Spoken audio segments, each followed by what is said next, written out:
Here we are, folks, for another edition of Q&A with the Gardening Grandma. That's me. And behind the scenes look at the Gardens for Us Community Hub. And what came about for this week, it's when people think, oh, it's gardening, it's expensive. I couldn't have a garden. That's too expensive. So we're going to bust that myth and show you how you can have thrifty gardening. That's always been my thing. I like to do things. I don't like to spend a lot of money on things when it's not necessary. So the very first thing, this is to start small. And I recommend this for, and not just if you're budgeting your finances, but budgeting your time and energy. So like even like people think, for budgeting their time, like how is it going to fit into my busy lifestyle? But that's going to be for another issue. So if you start off small, then you can, concentrate your efforts in that and not get overwhelmed. And it's more easier to manage any costs that come up or resources. You can do it more effectively.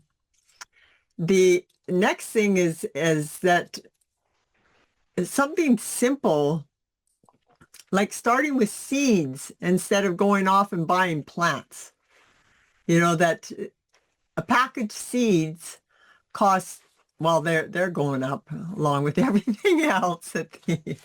Used to be like $1, but now I think it's 2 something or whatever. But from that, you can get like an abundance of plants.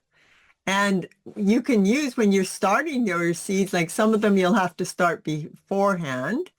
You can use different containers, like recycling stuff, like the yogurt containers you can use for a little dish, even like egg cartons for starting seeds in, something simple like that, or the paper newspaper. I don't know how many people have newspapers nowadays, but but the something like that. Toilet paper rolls. They're a great one. I think people are still using toilet paper. So that's a great one there. And that idea of recycling, using what you have. And with seeds, like you can save your own seeds or go to the seed exchanges. That's a great place for sharing. People are sharing their seeds, but the local people too, to get to know each other. And there's often there will be, like I know here in Saskatchewan, there's a fellow who has a seed company that's the seeds for growing right in Saskatchewan here. And he's usually there too. So you can have representatives there from your local seed growers. And they usually have some educational things happening there. And your containers too. Like I know when I was a young mother and I had to keep things on a budget there, but I always wanted to have a garden. Always wanted to have my garden growing no matter what. And at that point, I was living in a trailer and you can find containers, buckets, like pails and that. So look for what you have. If you've got a storage tub, a plastic storage tub that's cracked, excellent, perfect. You can make drainage holes in that, and then you've got a nice big container there for growing in. The 5-gallon buckets, you're drilling holes in there. Lots of people use that for growing in. And making your own compost for your soil. You don't need to be purchasing soil. You can make your own soil with the compost. Get your compost going. And that too with buying fertilizers or anything like that. If you have enriched your soil with the compost and You can use things like wood ash. Like we have a wood fire here, so we've got the wood ash.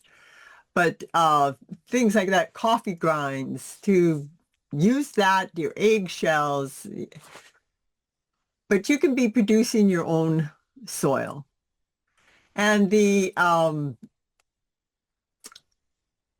that idea too, that at the beginning of the year, instead of relying on fertilizers and that, like compost teas, or you're spreading the compost at the beginning of the year so that you've got food for your plants throughout the season. And tools, like be thrifty, do a little bit of do-it-yourself, make your own tools. Like there's a simple one, like for the kids, that for watering jugs, like just the milk jugs, and you pop some holes in there, you've got a watering jug. But there's like your trellises.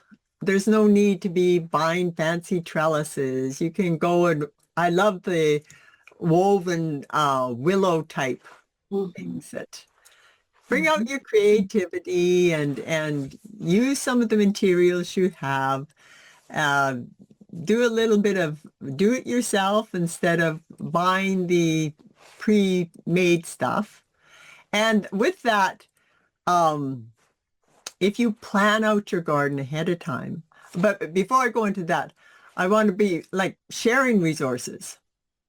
There is, I know in the neighborhood here, we're big on sharing, like, if somebody needed the little rototiller or something, or can I use this or that we share. But there is places that share tools too, instead of everybody having to own all the tools. You can share that. Is there anything like that happening at the community garden, Elizabeth? Yes, we actually have two sheds, one of which has the basic hand tools in it, the shovels, the rakes, and things of that nature, that most people bring their own tools, but if not, or if they happen to be arriving by bus and it's difficult to haul things back and forth, then they can use tools out of the shed and just return them cleaned. We don't even have a sign up for it. And for some of the other equipment, like rototillers or weed whippers or things of that nature, we try to make sure that someone knows how to do the pre-checks on it and the maintenance and fill it up with the right gas mixture and things of that nature, and hopefully not break it before the season's over. So yes, it's really sharing is really, really important. And then we have a second shed that only the executive can get into, and that's where we have some of our more expensive equipment that can be loaned out as well, but under a bit more control. Yeah, so I love that. Oops, sorry. No, I was going to say, in a community that I lived in, which was an intentional community in the prairies of Illinois, where the community just went in and built a whole, streets and everything, created an intentional community. And there were about 65 to 85 people, depending, built their own houses and stuff. But it was wonderful because we were able to share so many, like having rototillers or having other power lawnmowers or things like that, and other tools. It made it so much more, it really made it more economical, helpful, and encouraged people to do more of their own gardening. Of course, we did have a community gardens in addition to people, growing stuff around their own houses and stuff. But it really made a lot of difference, and it shores up that feeling of community and sharing and being supportive of each other and resourceful, obviously. Yeah, and that idea of working together, and that's always been the big theme behind the Gardens4Us Community Hub. Like we it's all about that growing together and sharing and you know, you're not doing it alone. And so that's another thing is like utilizing the free resources that are out there. And on the hub there, we've got lots of different courses and events and Elizabeth, that's what Elizabeth is going to be sharing some about our events that are can happen at the hub there. One more point here I'm going to, before I flip it over to you, Elizabeth, is that idea of planning your garden there too, so that you don't overstretch yourself and keep your focus on the things that bring you joy and that have the most value in your garden. And then, then you're not wasting your time and your resources on things that aren't really giving you a return. And hey, if you can enjoy your gardening, all the more. A couple of comments about seeds. You don't have to use new seeds every year. Yeah. And it's very seldom that you're going to use all of your squash seeds that you buy. But Right. it just means that the next year they may not be as viable. So you can do an easy test and just take a few of the seeds and put it in a damp towel and see how many germinate. And if they all germinate, you've got a fresh start. Just pop them into soil and you've got a start on them. Or I have a really, really good corn crop that was over a decade ago. And I saved a couple of the cobs, some of the really mature ones. And I just sort of hung them up took the husk and moved it back and hung it up. And it is still producing some of the best corn. Almost 100% germination after a decade plus. That's amazing. That's really.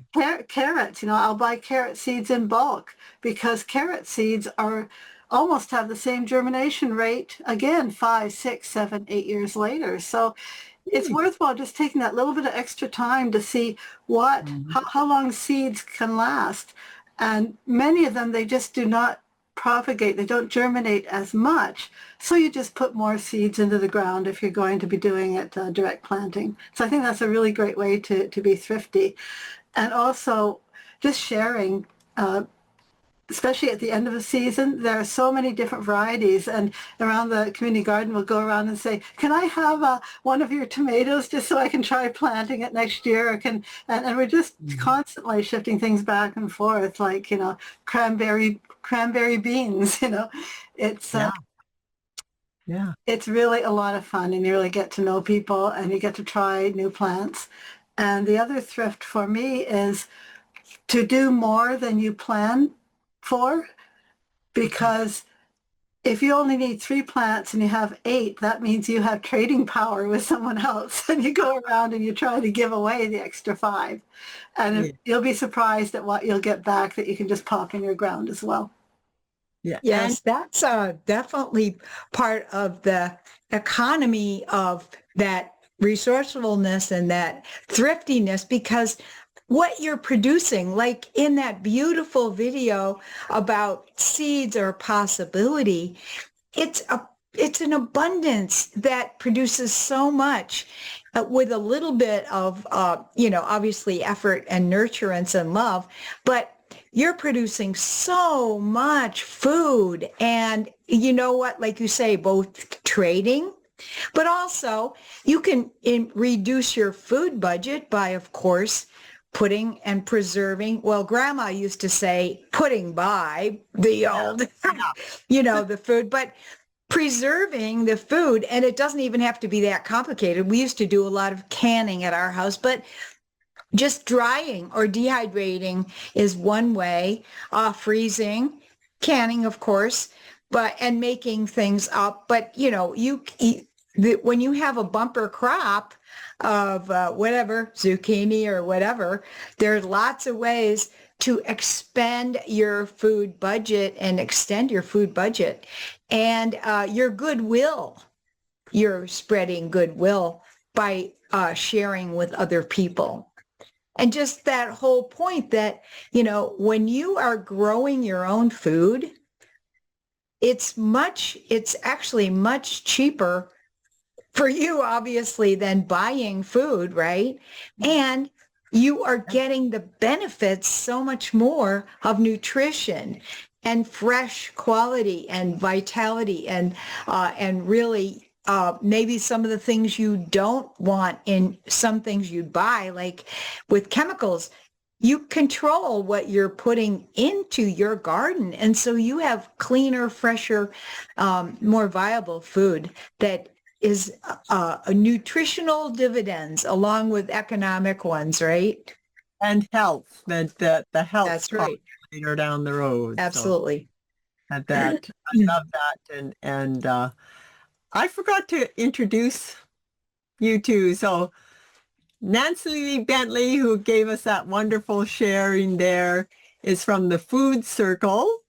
And also Elizabeth Dufresne, I've introduced her before, but I forgot at the beginning of this show. She is the founder of the Gardens4Us Community Hub. All three of us are the co-creators of the Gardens4Us Community Hub. So there you have it, folks. It doesn't have to be expensive. So, and plan it. And again, plan those things that are going to give you joy and are the most value for you. Any other last words, ladies? Well, just don't forget the secret ingredient of all of that, right? Yeah. Which is, we know, the secret ingredient is always love, right? Yeah. Love for the plants, loving the plants, and loving ourselves and loving each other. Love it. Okay. On to the next section. And we gave you a little hint there of what it's going to be about. Let's pull back the curtain and have a look behind the scenes at the Garden4Us Hub. Elizabeth, what are you going to be sharing with us today that's happening at the Hub? Well, we do have a feature for recording events. And I did put in one sample, and I'd just like to show everyone what's like, and maybe you can start thinking of possibilities of what events you'd like to see in the Hub. For those who have been following along with these Q&As and behind the scenes, you've seen some of this before. We have a new video up on seeds possibility and the secret ingredient here that I just encourage people to watch on YouTube on the Gardens4Us channel. But what I really want to talk to people about this time is on the main community feed, we have something called events. And events can be many things. It could be a meeting, it could be in person, it could be virtual, it could be online, it could be a special webinar that you want to send people to or a master class. The key is that this gives you a chance to post it, have people see events that are coming up, have people search for them, and also to be able to, these are the types that you can categorize by: virtual, in-person, webinars, summits, workshops, networking, panels, boot camps, so that as we get more and more in here, then people from different countries may want to see all the virtual ones first. And if you're looking at all of them, you'll also see that they have the category is on each one. Like this one is virtual that I used as an example. So whoever creates the event, their name is going to show here. So that could be a business, it could be a nonprofit, it could be an individual, it could be an expert. And this would be, typically you would expect that Sustainable Food Edmonton would have created this event and their name would have been in here and the title of their event would have been in bold. But I just did it this way so I'd have an example for you. So if you're interested in an event, you would go in and take a look at it. And this is a real event, by the way. Is it virtual? It's virtual, yes. Wow. Okay, I got to mark it down. So, Great. so you'd be able to, I put in the date, the time and the time zone, the cost, and in this case, there's a pre-registration, and they will then send the information out on Zoom. A place where we can describe about the event.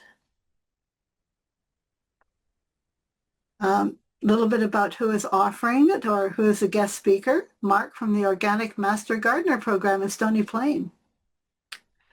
The event agenda will go over the 5 components of soil and how each component impacts soil development.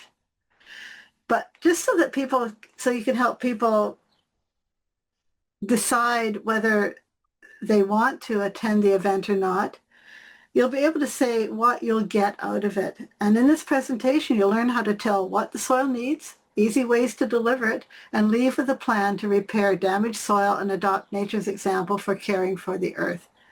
So I think it gives a really good way to, if you're the event planner, to be able to be seen and communicate essential information about what your event will be. But the real action occurs on your event website. So you need to visit the event website for the full details and to register. So we do not host any events here, but we allow people to find you here. So you go to the event website, and in this case, this group has many, you may find many more events that they are hosting. And this is the one, Understanding What Turns Dirt to Soil. It's a Zoom class, and you register with EPL, which is I believe the Edmonton Public Library is the one that's doing the registration on this one. So you would register, and then they would be able to send you the Zoom link for August 24th. But there's a lot of interesting things going on. Growing herbs and cut flowers for insects, health and delight. There's a whole gardener speaker series right at the library. So this would be an in-person one. Tree health, and on and on. And like many things that when you network and you go to one particular event, you may find many, many more directions that are of benefit to you. So now I want to go back to, let's see. Sorry about that. I'm just trying to be able to get back to we actually left the Gardens4Us to be able to go here, and the heading at the top is overlaying where I need to go to be able to get back to it.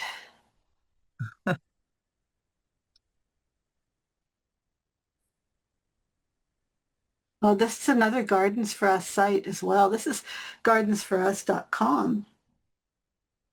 And it gives a little bit more about how we're impacting garden communities. And another vector that you can come in and actually join the Gardens4Us Community Hub waitlist. If you haven't joined the waitlist yet, be sure to go to gardens4us.net and fill out the form. And this is the start of the form here for the waitlist. And then you'll get notifications for upcoming events like the regular Q&A and behind the scenes that happens every Thursday. So mark your calendars there, catch it weekly. And if you can't make it with us live, there is a replay for that. So if you're on the waiting list, you will get the replay to these events, and you'll be the first to know when it launches or when there's new updates. So join the wait list and get the latest and greatest. And I am going to stop. Can you stop sharing for me? I don't think so. Let's see here. No.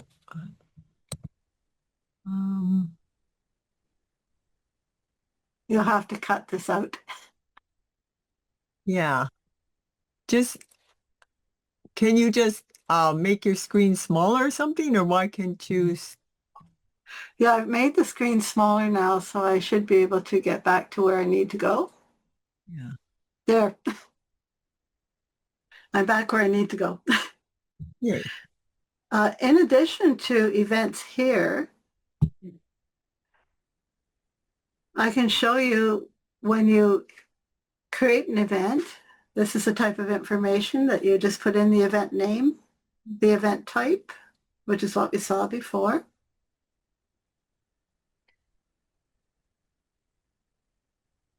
Time, cost, your descriptions, your full description. The event agenda, you can put in a whole agenda, as many items as you want, one after another, that will show in the details. What you'll get, which is how you're promoting and getting more people to know where their time investment is going to go, and if they think they'll benefit, then you can help people understand what they can get by adding in here. Most important is your event website URL and an image for your event, and then you just create the event. And similarly, if you are in a group, then you can create your own events.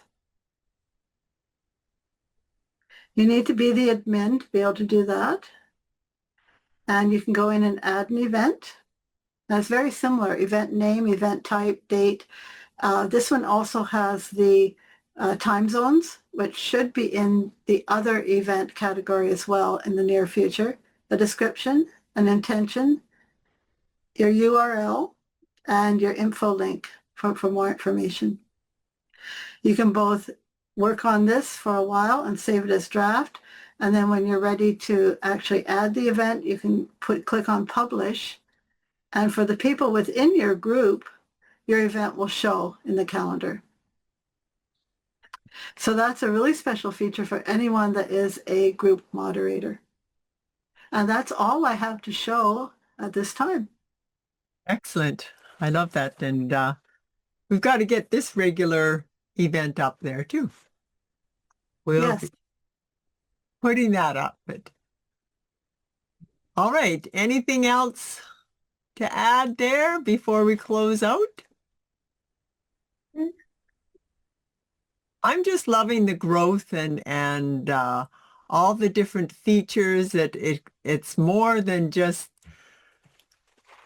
I came to the Gardens for Us Hub with the simple mission of being able to help people learn how to grow your own food, but it's so much more than that's there at the hub. So come join us at the hub and let's grow together. Lots of growing going. Yes, come join us. Join the wait list first, and as soon as we launch, like Patrice has been saying, you'll be the first to know.